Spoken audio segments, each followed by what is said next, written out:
Clínica San Juan de Dios de Manizales. Salud y bienestar. Dos cualidades que definen nuestro servicio. 67 años al servicio de la salud mental de la región.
Brindamos atención para todas las condiciones, emocionales, comportamentales y o cognitivas, en una unidad independiente, moderna, confortable y con todos los requerimientos de seguridad, con amplias salas de terapia ocupacional, de grupo, individual y de pareja, para la promoción, prevención, diagnóstico y tratamiento en todos los niveles requeridos para la mejoría de nuestros atendidos.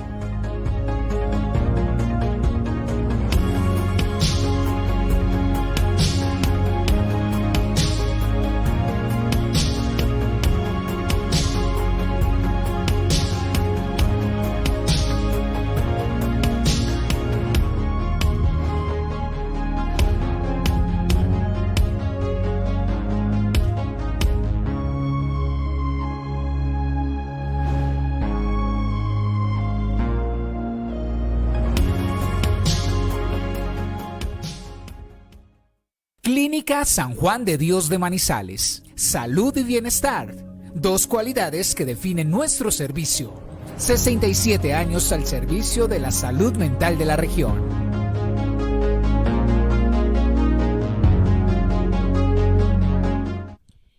Hola, muy buenos días. Bienvenidos a este webinar. Qué bueno que nos estén acompañando con un tema de bastante interés para la comunidad y son los mitos sobre las disfunciones sexuales en el hombre. Este webinar estará dirigido por nuestro especialista en sexología clínica, el doctor Adolfo Rivera. Les recordamos que nos pueden dejar sus preguntas en el link de descripción y sin más preámbulos le damos entrada y le damos la bienvenida al doctor Adolfo Rivera. Bienvenido, doctor Adolfo. Hola Lady, ¿cómo estás? Muchas gracias. Sí, vamos a charlar un poquito hoy acerca de la función sexual masculina y de algunas dificultades que se pueden presentar durante los encuentros sexuales y, como lo dijiste tú, de algunos mitos que hay, algunas creencias por, no sé, mensajes de la sociedad o mensajes culturales o de muchos otros elementos que pueden llegar y que pueden cambiar nuestra forma de pensar y hacer creernos que la forma como vivimos la sexualidad pues es de una forma anormal o rara o extraña o distinta. Básicamente lo que vamos a hablar hoy son algunos temas como qué es la función sexual, eso es fundamental empezar por ahí, cómo es que funciona el cuerpo cuando vamos a tener un encuentro sexual, cómo se activa nuestro organismo y cómo sucede todo y cómo se dan los pasos hasta llegar a la culminación de ese encuentro sexual. ¿Cuáles son las dificultades que se pueden presentar en esos aspectos o en esos pasos de la función sexual? ¿Qué las produce? También qué las mantiene, ¿cierto? cómo es una consulta cuando se va a tratar un tema de estos y pues básicamente cómo podemos ayudar o cómo podemos tratar un elemento de estos. Entonces, ¿qué es la función sexual? La función sexual humana en general, tanto en hombres como mujeres, ¿cierto? Es una función como cualquier función del cuerpo, como la visión, como la digestión, como la circulación, como cualquiera, ¿cierto? Pero viene a ser una función consciente. Nosotros decidimos cuándo entramos en un encuentro sexual y cuándo no. Está muy condicionado por la cultura. No es igual tener un encuentro sexual acá en Colombia, en la región andina, en Caldas, Manizales, a tener un encuentro sexual en la India o con otros tipos de culturas que pueden verlo desde otro punto de vista distinto, ¿sí? Esta función sexual se ha derivado filogenéticamente, o sea, primitivamente venía ligada a la reproducción y en un inicio estaba basada en eso, pero a medida que el hombre y que la especie humana fue evolucionando, pues se fueron tomando otros elementos y ya la función sexual depende más de lo aprendido y más de lo que queremos y buscamos, llegando incluso a cambiar muchas veces el objetivo con el que se tiene el encuentro sexual ya no es más que todo un objetivo reproductor, sino que empieza a ser un objetivo placentero. Y se empieza a dar una función secundaria, la función erótica, que de hecho no está en ninguna otra de las especies, ¿sí? Y pasa a ser el primer objetivo y la parte reproductiva pasa a ser el segundo. Me gusta colocar este ejemplo y es que pues imaginemos a nuestros padres cuántas relaciones sexuales han podido tener, ¿sí? O en la vida de cada uno cuántas relaciones sexuales han podido presentar y cuántos hijos tienen. Probablemente muchos de esos reencuentros sexuales pues fueron o se dieron principalmente para otro objetivo distinto a la reproducción y la minoría pudo haberse dado para la reproducción. Incluso hay gente que decide no tener hijos, pero eso no los limita de su función erótica en el aspecto sexual. ¿Cómo funciona entonces esto? Bueno, hay 5 fases, depende mucho del autor del que hable. Nos vamos a basar en uno de los autores principales, que es Elie Alzate, en el cual pues, la escuela en la que yo estudié tiene muchas bases y él propone algunas fases de esa función sexual.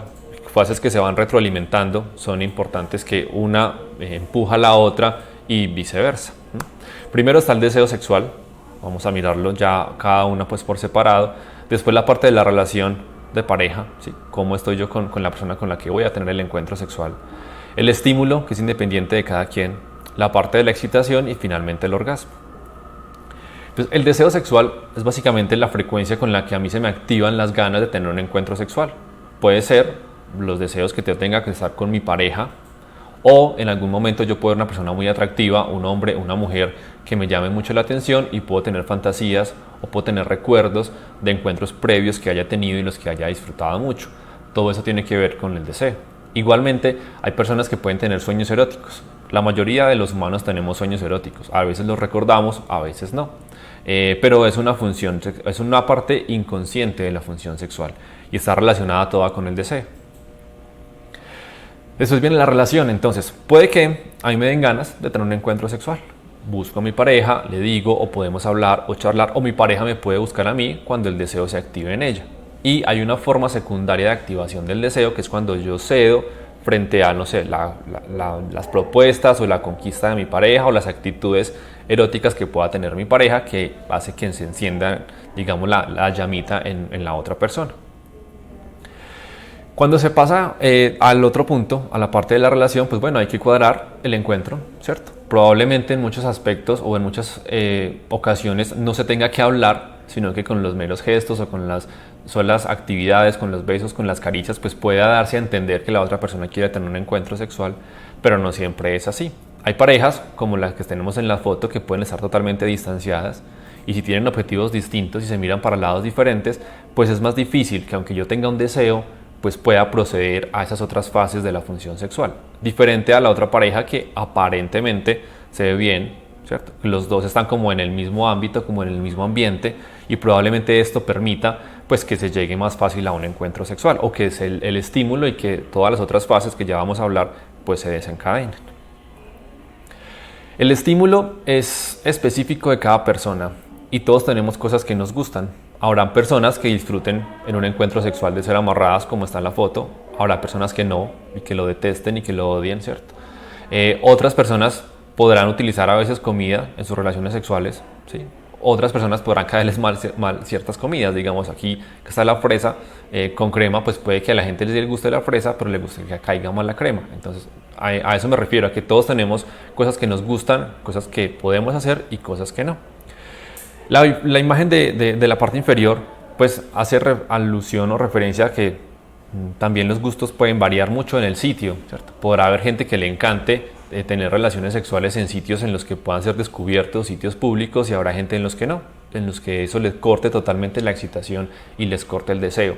Entonces el estímulo es específico de cada persona y hay que tener muy claro cuál es el estímulo que es más específico para mi pareja, cuál es el estímulo más positivo para mi pareja, qué le gusta a ella y también poder decir qué me gusta a mí, porque puede que mi pareja haya tenido otros encuentros previos y que venga con la creencia firme de que a mí me gustan ciertas cosas que definitivamente no me llaman la atención y haga cosas creyendo que pueden generarme excitación cuando definitivamente no. Entonces es muy importante y un elemento fundamental de los encuentros sexuales y de la comunicación en pareja poder hablar de esto, de qué me gusta, qué no me gusta, qué me llama la atención y hablarlo con tranquilidad y con confianza. Si el estímulo entonces es adecuado, empieza a presentarse la excitación. La excitación tiene dos elementos, o podemos dividirlo en dos partes. La excitación psíquica o mental, que es esa percepción que tienen los individuos de que lo que están haciendo es rico, es placentero, de que están disfrutando, de que la están pasando bien. Y generalmente esa excitación psíquica pues va a tener repercusiones en el cuerpo. Y la forma como podemos evaluarlo en los hombres, la excitación es con la erección. En teoría, a medida que más excitado esté psíquicamente, pues va a haber una mejor respuesta física y fisiológica mejorando la erección. No siempre van de la mano, algunas ocasiones van por vías distintas, pero lo que se busca es que durante el encuentro sexual pues se presenten esos dos tipos de excitación, tanto la física como la mental. Y si el estímulo persiste y la excitación es suficiente, se llega al momento del orgasmo, que es lo describen como la máxima sensación de placer que se puede tener durante el encuentro sexual y que en algunas ocasiones puede acompañarse de algunas respuestas físicas, no en todas las personas, pero en la mayoría sí. Específicamente en los hombres, pues se acompaña de una sensación de contracciones en el piso de la pelvis y como en la base del pene, y generalmente también se acompaña de la eyaculación, que es la salida del semen en este momento. En las chicas, la sensación más frecuente es la contracción de los músculos del piso pélvico. Y el orgasmo, les pongo la foto porque probablemente sea como todo el esfuerzo que hace esta persona que escaló la montaña, llega al final, se siente feliz porque escaló la montaña, pero pues tiene que mirar de ahí para abajo qué fue todo lo que pasó, ¿cierto? No solamente uno disfruta subiendo la montaña y llegando al final, sino que la idea es que se disfrute de todo el viaje, se disfrute del ascenso y del descenso a la montaña, porque probablemente el menor tiempo posible va a ser el que uno esté arriba divisando el paisaje. Uno sube a la montaña, divisa el paisaje 5 o 10 minutos y bueno, ya bajémonos de acá. Entonces igual pasa con el orgasmo. Es un momento muy placentero, muy rico en el que podemos disfrutar, pero generalmente es el momento más corto de todo el encuentro sexual. Y hay que aprender a disfrutar no solamente de eso, sino de todo lo que se vive antes y después de la relación sexual y del orgasmo. Entonces, teniendo en cuenta estas fases, las disfunciones o las dificultades que se pueden presentar en la sexualidad se presentan en cualquiera de estas. Si yo tengo más o menos deseo, o si mi pareja me busca y mi respuesta a esa búsqueda de mi pareja es escasa o es baja o es nula, puede haber una dificultad. O si yo tengo más deseo que mi pareja, pues también puede haber algunas dificultades en eso. Igual que en la relación, igual que en la excitación y en el orgasmo. Ya los vamos a mirar cada una de ellas, pues cómo se clasifican más o menos y cómo podemos manejarlas. Y otra cosa muy importante es que generalmente las dificultades en la sexualidad aparecen cuando yo estoy con otra persona. Hay personas que realizan prácticas como la masturbación o conductas autoeróticas y que durante esas conductas de masturbación o autoeróticas pueden no tener ninguna dificultad. Es frecuente que algunos hombres que tienen dificultad con la erección pues practiquen la masturbación y digan no, con la masturbación me va muy bien, yo no tengo dificultades con la erección durante la masturbación. Voy a estar con mi pareja, estamos en los besos, las caricias y todo va bien, pero al momento de llegar a la penetración, el pene pierde erección o pierde la rigidez. Entonces es importante tener en cuenta eso, que en algunas ocasiones esas disfunciones se manifiestan específicamente cuando estamos con alguna persona. ¿Cuáles son entonces estas dificultades? Empecemos mirando cada uno de los elementos que analizamos en la función sexual. Entonces, uno es el deseo sexual hipoactivo y básicamente se da por un descenso en la intensidad o la frecuencia previa de ese individuo en el deseo sexual. Lo característico que pueden referir los pacientes es que, doctor, yo hace 1 año o 2 años tenía deseos una vez a la semana, 2 veces a la semana, y ahora la frecuencia del deseo es una vez cada 15 días o una vez al mes. Y hay que diferenciarlo, es muy importante este punto, de la hipolibido idiosincrática. Eso significa que hay personas que tienen un despertar menos frecuente del deseo sexual. No hay un estándar, que también es algo que pueden pensar mucho las personas, ¿no? Es que lo normal es que todos se nos active el deseo 2 veces a la semana o 3 veces a la semana, o que haya una frecuencia específica, y no, depende de cada persona y depende de cada individuo. De todo lo que ya hemos aprendido, como ya hablamos ahora, en los humanos, la función erótica depende mucho de las enseñanzas y de la cultura. Entonces va a influir específicamente en la frecuencia con la que se despierte ese deseo.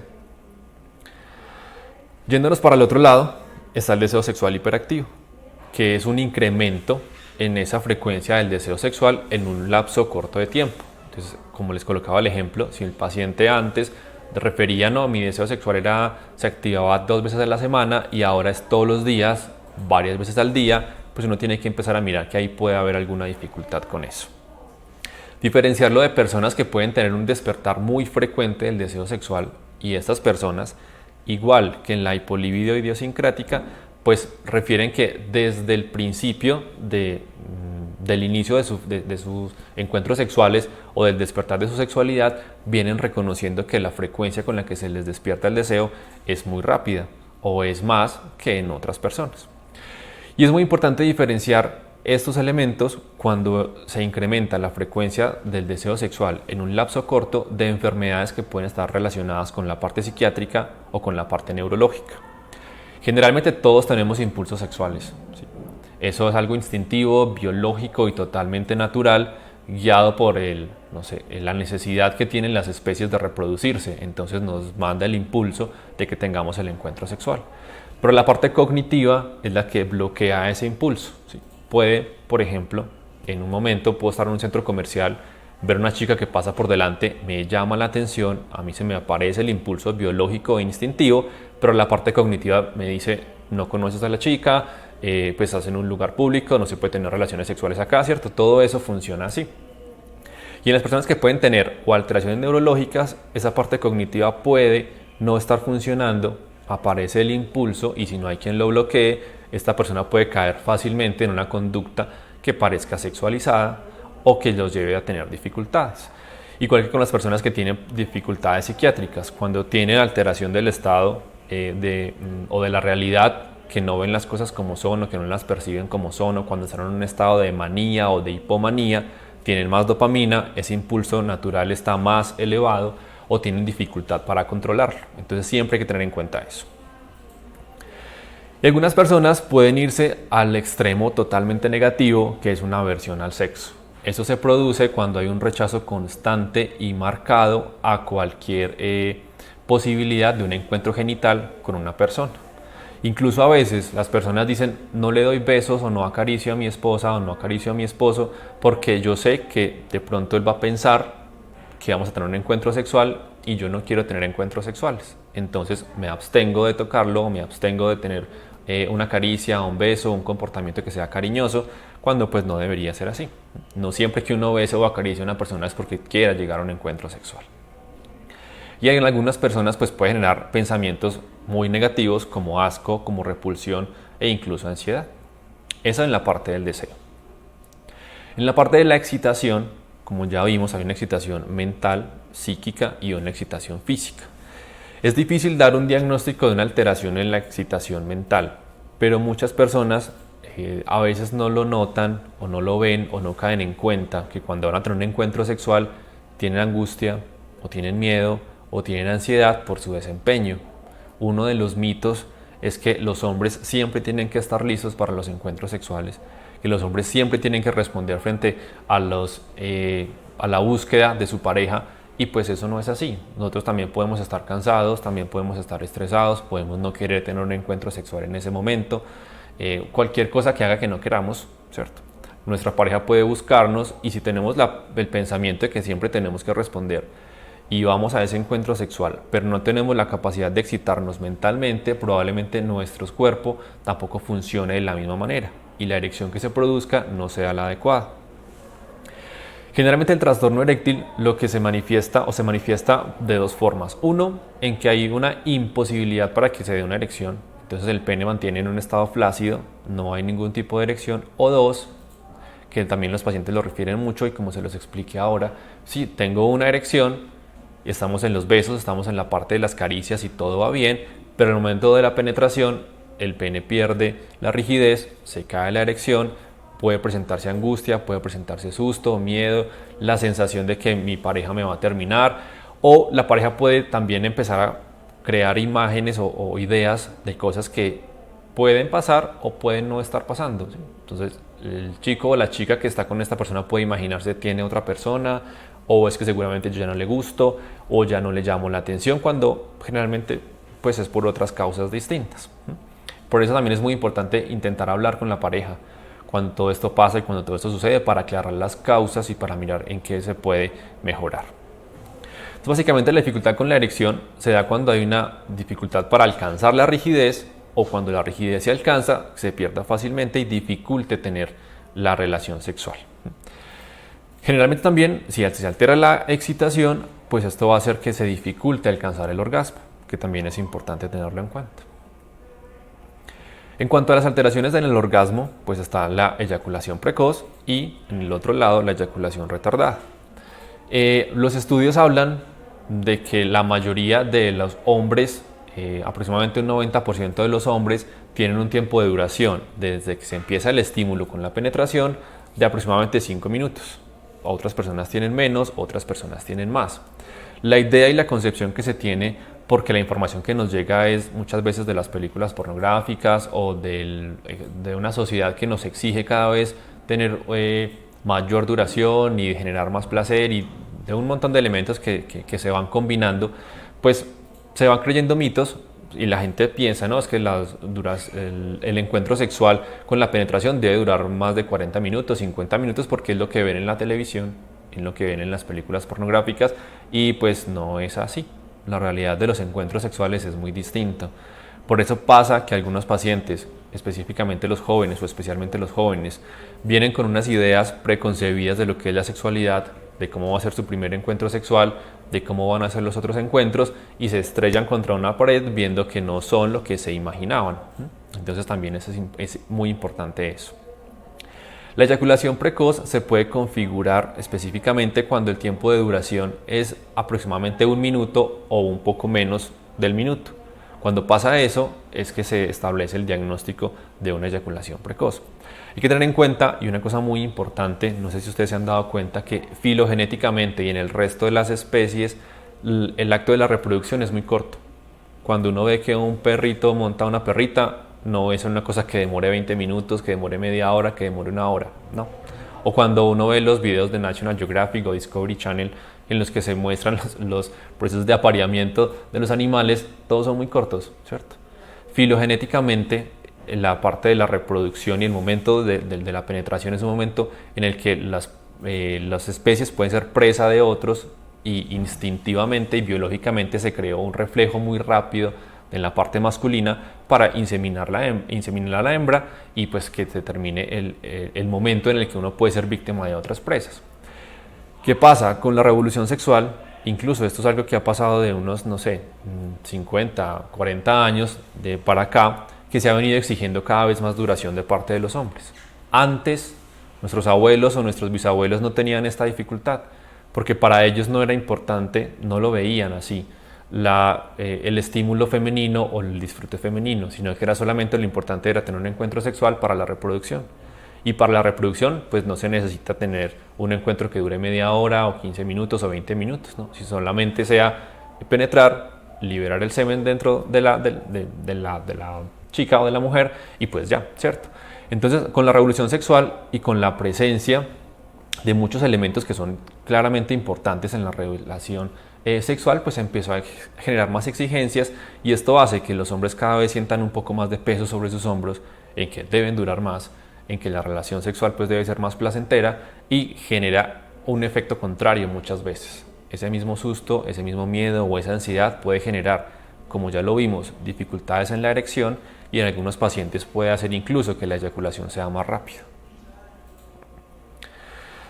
En cuanto a la eyaculación retardada, pues nos vamos para el otro extremo. Es un proceso en el que hay una demora habitual. La demora habitual es que esta dificultad se presente entre aproximadamente más de la mitad o el 75% de los encuentros. Y es una demora no deseada por el individuo, ¿cierto? Porque uno a veces puede desear demorarse más tiempo y está bien, ¿sí? Pero ya algunas personas dicen, no, es que estoy cansado, llevo ya mucho tiempo y incluso me genera dolor o me genera malestar, o a mi pareja también le genera malestar o incomodidad.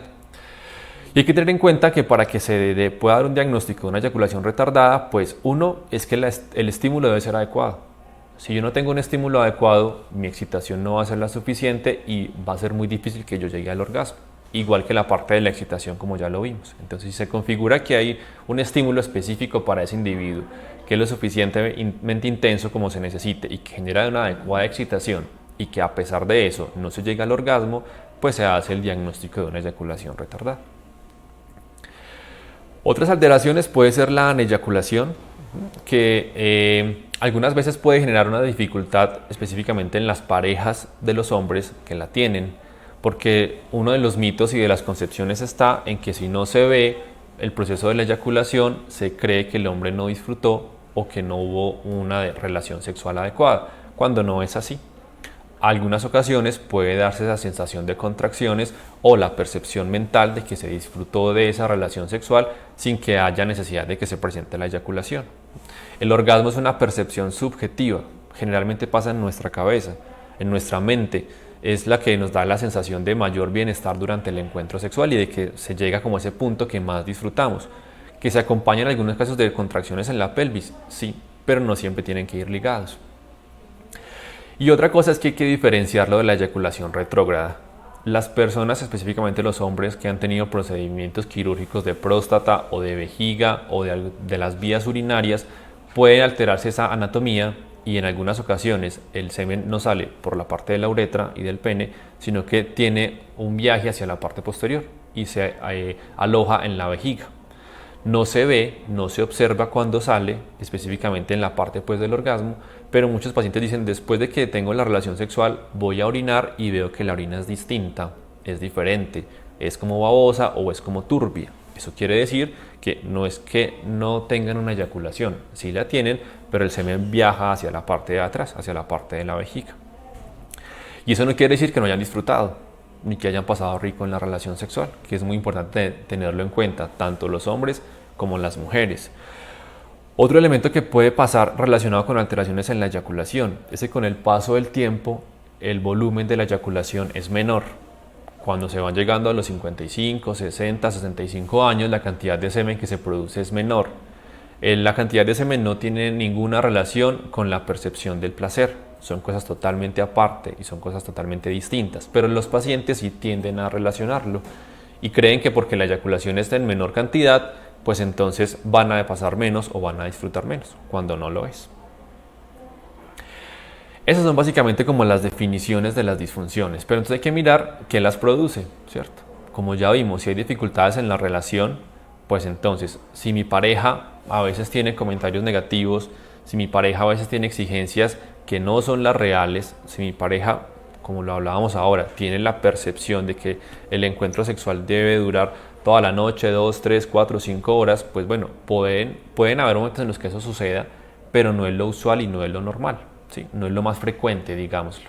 Entonces, si una pareja llega con esas exigencias tan altas, probablemente un chico pues, pueda no cumplir esas exigencias y empezar a recibir mensajes negativos de parte de su pareja que uno lo acomplejen, lo hagan sentir mal o le generen más angustia cuando va a ir al próximo encuentro y eso genere más dificultades. Problemas en la relación. Si no estoy bien con mi pareja, si estamos disgustados, si peleamos, si tenemos remordimientos o rencores o de cosas que han pasado antes, pues probablemente los encuentros sexuales también se afecten, no de forma consciente, pero sí nuestro cuerpo puede dar algunas luces de que no quiere estar en ese momento con esta persona y pues no funcionar de la manera adecuada.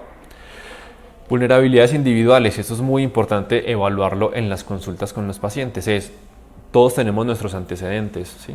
Si una persona cuando estaba adolescente sufrió bullying por su cuerpo, sufrió rechazo, sufrió un abuso sexual o sufrió alguna dificultad con la percepción propia y de cómo lo ven los otros, probablemente cuando va a un encuentro sexual o puede que no se sienta bien o puede que le lleguen recuerdos, flashback de ese abuso sexual o cosas que generen un bloqueo en todo su funcionamiento sexual. Alteraciones médicas, como alteraciones en las hormonas, que la testosterona puede disminuir o que la prolactina puede elevarse o que hayan algunas otras alteraciones en la tiroides o en enfermedades metabólicas como la diabetes, la hipertensión u otras alteraciones que pueden generar cambios en las arterias y en las venas y en la forma como los nervios llegan y funcionan en el pene, pues pueden generar también dificultades y siempre hay que evaluarlas. Y elementos culturales o religiosos también es muy importante, ¿sí? Uno nunca debe ir en contra de las creencias de una persona, porque eso es como agredirlo o violentar las cosas más íntimas que cada persona tiene.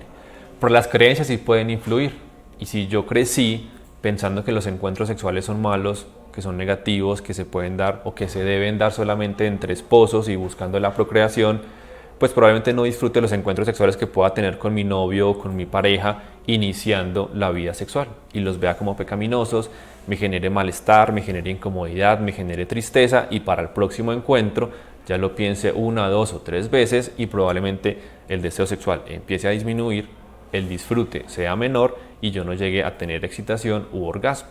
Todo eso tenemos que analizarlo en los pacientes.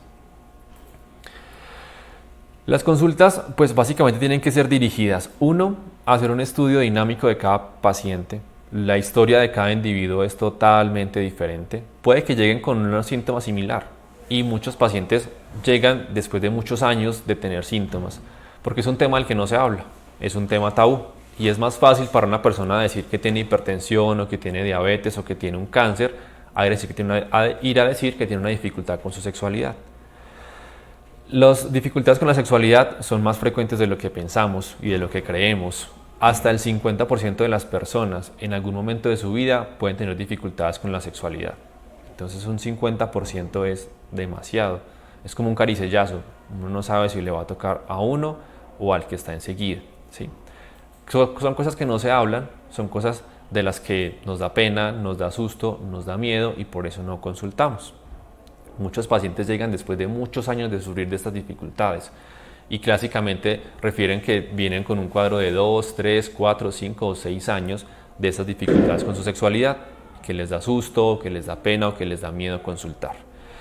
Seguramente han visto miles de cosas en Google, han buscado muchos tratamientos, muchos manejos, algunos pueden funcionar, otros no, ¿cierto? Pero la idea siempre es que se asesoren de una persona que conozca del tema y de una persona que los pueda guiar de una forma adecuada.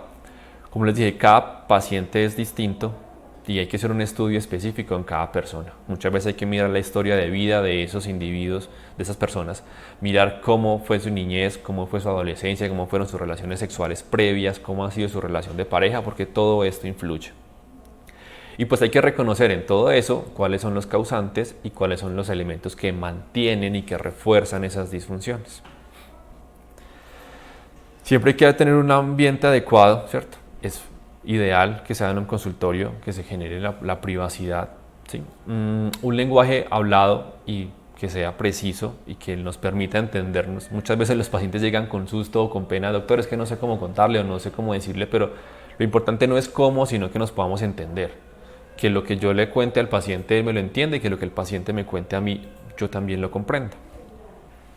Y muchas veces basado en la empatía y el respeto. Pues no estamos en ningún momento ni para juzgar, ni para criticar, ni para decir que está mal ni que está bien, sino específicamente para mirar a esa persona qué le genera angustia, qué le genera malestar o qué está alterando la calidad de vida de esa persona y de su pareja, ¿sí? Y cómo podemos colaborarle.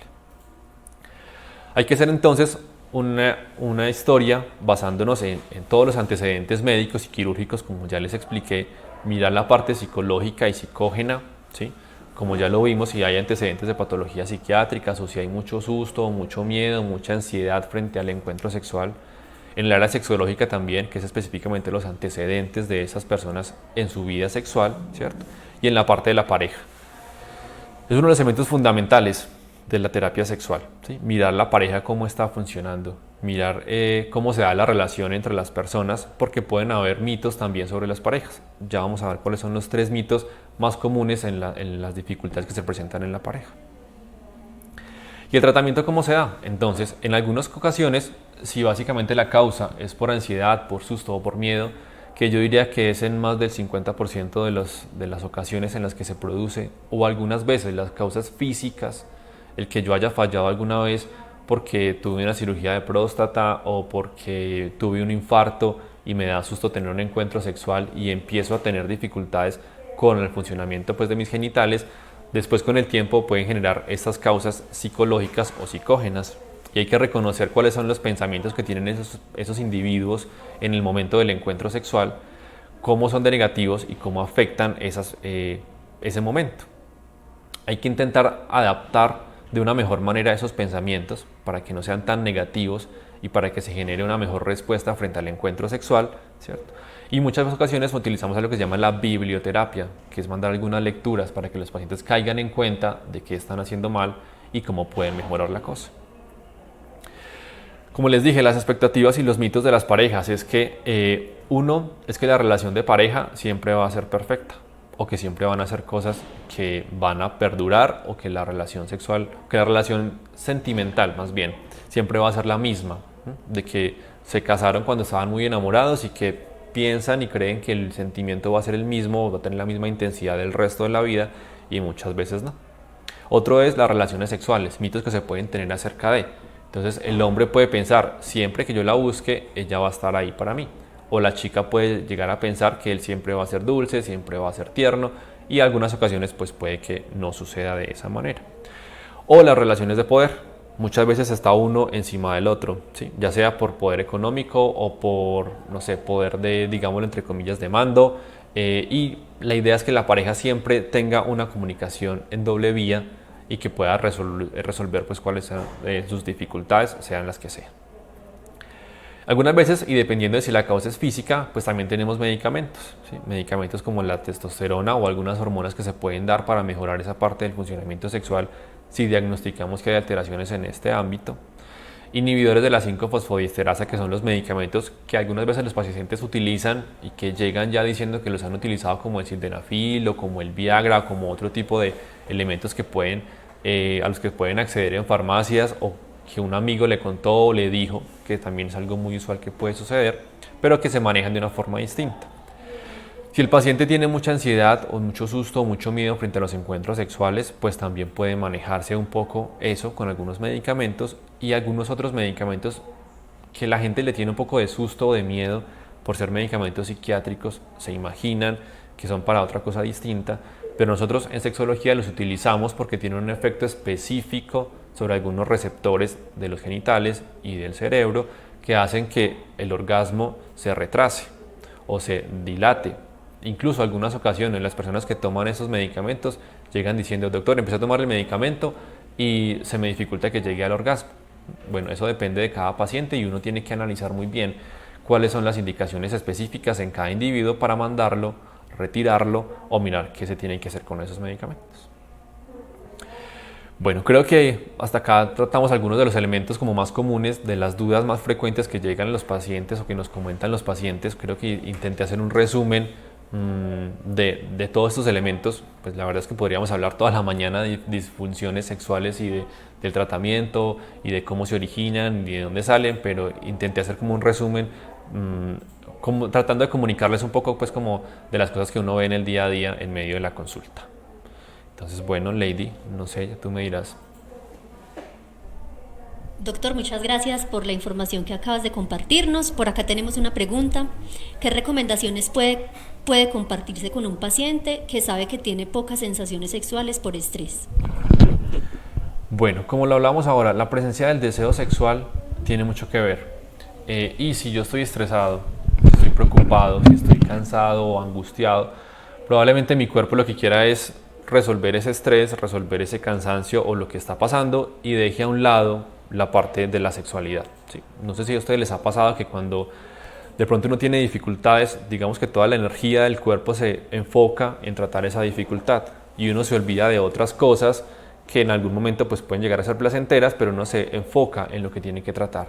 Entonces, un elemento importante sería mirar ese paciente cómo podemos ayudarle con el estrés, cómo podemos ayudarle a mejorar esa dificultad extra, aparte de la sexualidad que tiene, porque si él sigue estresado, sigue preocupado y angustiado por sus cosas, seguramente va a ser difícil y va a ser complicado que saque un tiempo y que pueda desligar algunas ocasiones. La parte de, no sé si el estrés sea laboral o económico o de alguna otra índole, sea difícil para él desligar ese tipo de estrés de la parte de la relación sexual, o su cerebro está tan focalizado en tratar ese problema y esa dificultad que deja a un lado las sensaciones que pueden llegar a ser placenteras como la sexualidad. Bueno, Doc, durante esta transmisión no nos dejan preguntas, no nos dejan más preguntas, pero quiero que tú nos hagas una invitación final para que la gente conozca los servicios de sexología de la Clínica San Juan de Dios. Bueno, Lady, no, pues estamos predispuestos y listos a atender a los pacientes. Uno de los elementos importantes y que quise traerles son algunos de los mitos que se pueden presentar durante los encuentros sexuales y durante la forma como las personas ven estas dificultades que pueden ser reales o irreales basadas en esos mitos. Entonces la invitación es que si tienen alguna duda, si tienen alguna pregunta, pues puedan escribirla por el link de la descripción del video, y si sienten que tienen alguna dificultad con su sexualidad, pues no les dé susto, no les dé pena, no les dé miedo. Entiendo que de pronto a ir a hablar con una persona desconocida de cosas íntimas como su sexualidad puede ser difícil o puede ser maluco, o a uno le puede dar pena o susto o miedo. De pronto son cosas que uno habla con el mejor amigo, con la mejor amiga, con la pareja, o a veces no se atreve a hablar con nadie, y pues hablar con un desconocido puede ser raro y puede ser extraño inicialmente, pero la idea es transmitirles como toda la confianza de que cuando lleguen acá pues se van a encontrar con profesionales, porque no solamente estoy yo, hay otros de los médicos que los van a atender con todo el profesionalismo que se requiere para manejar este tipo de dificultades. Muchas gracias, doctor. Además de la invitación que acaba de hacernos el doctor Adolfo, queremos hacerle una invitación final, y es a que consulten instituciones acreditadas en salud. Pues nuestra clínica cuenta con un equipo de profesionales expertos y está pues a la disposición de ustedes para ayudarlos a disfrutar de una vida sexual plena. Y como lo decía el doctor, los invitamos a que consulten nuestra página web de sexología y nos dejen sus preguntas e inquietudes, que directamente nuestros especialistas pues las van a resolver. Muchas gracias por habernos acompañado en esta transmisión y nos vemos en una próxima oportunidad. Feliz día.